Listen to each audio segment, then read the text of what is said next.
Hello everyone, कैसे आप सभी? आई होप सभी अच्छे होंगे। तो मोस्टली एस्पिरेंट्स में पूछते हैं कि गाइडली के मॉक कैसे हैं। तो आज मैंने एक मॉक लगाया था, आरआरबी कलर का लगाया था। और पीओ वाला मॉक मैंने पहले आपको लगा के बताया था कि मेरा क्या क्या स्कोर था, कैसा उसका लेवल था। आज मैंने दिखाया है आरआरबी कलर का, उसका लेवल कैसा था और पेपर के अकॉर्डिंग उसका लेवल मैच होता है नहीं होता है, और मेरा क्या स्कोर रहा। सब कुछ आपको अच्छे से डिटेल में बताऊंगी कि मैंने क्या क्या मिस्टेक्स की, और जो भी टीचर्स गाइडलाइन देते हैं उसके अकॉर्डिंग जब मैंने मॉक लगाया तो मेरा क्या स्कोर रहा। और मेरे अकॉर्डिंग जो मैं मॉक लगाती हूँ, तो उसके अकॉर्डिंग जब मैंने मॉक लगाया तो मेरे क्या मार्क्स रहे ना। तो क्या क्या डिफरेंसेस हैं उसमें, तो मैं आपको सारी चीजें अच्छे से डिटेल में बताऊंगी। तो दिखाती हूँ आपको आज का मेरा मॉक। तो ये है मेरा मॉक। इसमें मैंने 40 अटेम्प्ट किए थे ना, और इसमें 38 मेरे सही हैं, दो मेरे क्वेश्चंस गलत हुए हैं। क्वेश्चंस जो गलत हुए हैं वो पहला तो ये वाला क्वेश्चन है। ये मुझे समझ नहीं आया कि गलत कैसे हुआ, कि इसमें मेरा सेकंड वाला सही था।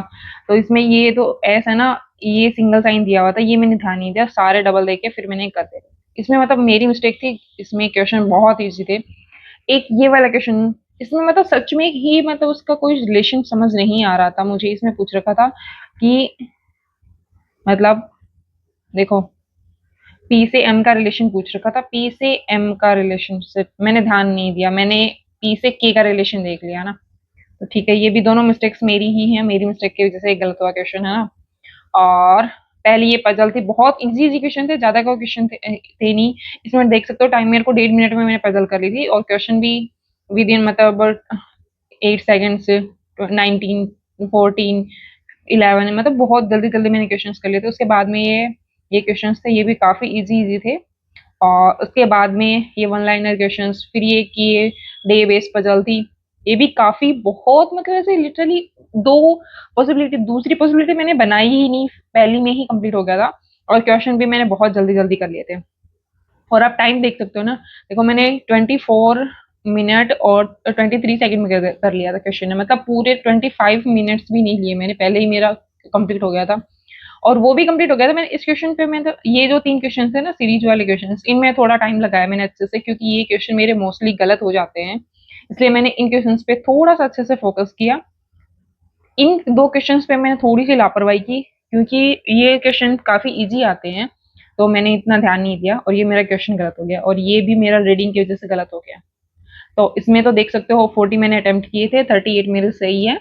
तो 37.5 मेरे इसमें मार्क्स हैं। अब दिखाती हूँ मैं मैथ वाला सेक्शन। मैथ वाले सेक्शन में मैंने 28 के पूरे पूरे सही हैं, 20 मिनट मैंने लिए। सबसे पहले आए क्वेश्चंस सिंप्लीफिकेशन के, सारे मतलब ऐसे, मतलब कुछ कुछ क्वेश्चंस तो ऐसे थे 80, 20 सेकंड इतने में ही हुए थे। कुछ कुछ थे जिनमें टाइम लग रहा था, वो भी मेरी कुछ सिली मिस्टेक्स की वजह से है ना। इसमें 13 क्वेश्चन थे सिंप्लीफिकेशन के, उसमें उसके बाद एक डीआई थी। डीआई थोड़ी सी मतलब वैसे बहुत इजी थी, कुछ डाटा वगैरह नहीं निकालना था, लेकिन क्वेश्चन थोड़े से ट्रिकी थे।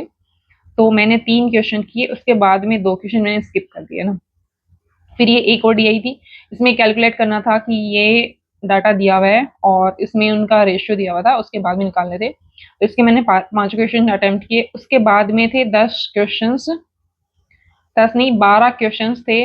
ये थे अर्थमेटिक वाले सेक्शन के, और 5 क्वेश्चन सीरीज वाले। सीरीज वाले मैंने सारे क्वेश्चन थे, अर्थमेटिक में मैं सिर्फ 2 ही क्वेश्चन अटेम्प्ट कर पाई थी, बाकी भी बाद में टाइम हो गया था कंप्लीट। तो मुझे मतलब आई थिंक कि मतलब सबसे ज्यादा एक तो मुझे सीरीज वाले क्वेश्चन में टाइम करने की जरूरत है। देखो इसमें ये 1 मिनट 4 सेकंड लगा हुआ है, इसमें तो कमी है, इसमें 54। बट ये बहुत इजी इजी थे, इसलिए मतलब इसमें कम टाइम लग रहा था, बाकी टाइम लग रहा था। सिंप्लीफिकेशन में भी कुछ कुछ क्वेश्चन में काफी टाइम लगा, जैसे आपको दिखाती हूँ कौन से क्वेश्चन में। इसमें 56 सेकंड, मतलब अप्रोक्स 1 मिनट का अप्रोक्स लगा था। बाकी क्वेश्चन बहुत ईजी था। मुझे 47 का स्क्वायर याद नहीं रहा, इस वजह से थोड़ा डिले हो गया। बाकी में इतना टाइम नहीं लगा हुआ। और डीआई के क्वेश्चन में, इसमें पहले मुझे समझ नहीं आया कि क्वेश्चन क्या दिया हुआ है, तो इसमें 2 मिनट का अप्रोक्स लगे मुझे। उसके बाद जब मुझे समझ आया तो मैंने जल्दी जल्दी की, ये भी मैंने ट्राई किया, बट मुझे समझ नहीं आया क्वेश्चन। और देखो फिर इसमें मैंने डीआई कैलकुलेट की, तो इस वजह से ये 1.5 मिनट लगा इसमें। उसके बाद में क्वेश्चन मैंने फटाफट किए। तो ये था। अब मैं आपको दिखाती हूँ इसका स्कोर। तो इसमें मेरे आए हैं 56.5 मेरा स्कोर है। 68 मैंने अटेम्प्ट किए थे, 66 मेरे करेक्ट है, 2 मेरे गलत हैं। इसके अंदर परसेंटाइल पता नहीं लॉग इन नहीं हो रही, इसके अंदर रही है मेरी 90 परसेंटाइल रही है। और एक्यूरेसी रीजनिंग में 95 और मैथ्स में 100 है। ऑल ओवर 97 है। वो ओपन नहीं हो रही, पता नहीं क्या इश्यू हो रहा है, एक बार ट्राई करके देख लेती हूँ मैं। इसमें ऐसा ही इश्यू दिखा रहा है, देखो मे बी हो जाए। 88 परसेंटाइल है इसके अंदर। ये वाला भी ठीक हो गया, मतलब काफी देर से मैं ट्राई कर रही थी कि ये ओपन हो। ये देखो, ये कुछ चीजें हैं ये ओपन ही नहीं हो रही हैं, पता नहीं क्या इश्यू आ रहा है। उसके बाद में मैंने इसको अच्छे से एनालिसिस किया कि कहाँ कहाँ क्या क्या मिस्टेक्स आ रही है मेरे, और कौन सा वाला सेक्शन मतलब ठीक है और कौन सा मेरा मतलब गलत है।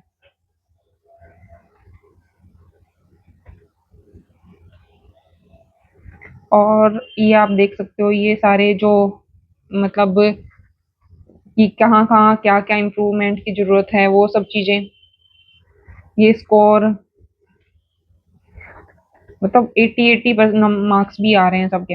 अब आपको मैं एक कल का मॉक और दिखाती हूँ जो कल मैंने लगाया था। ये वाला वो मॉक जो टीचर ने बताया था उसके अकॉर्डिंग लगाया था कि पहले वन लाइनर क्वेश्चन करने हैं फिर पजल्स करनी है।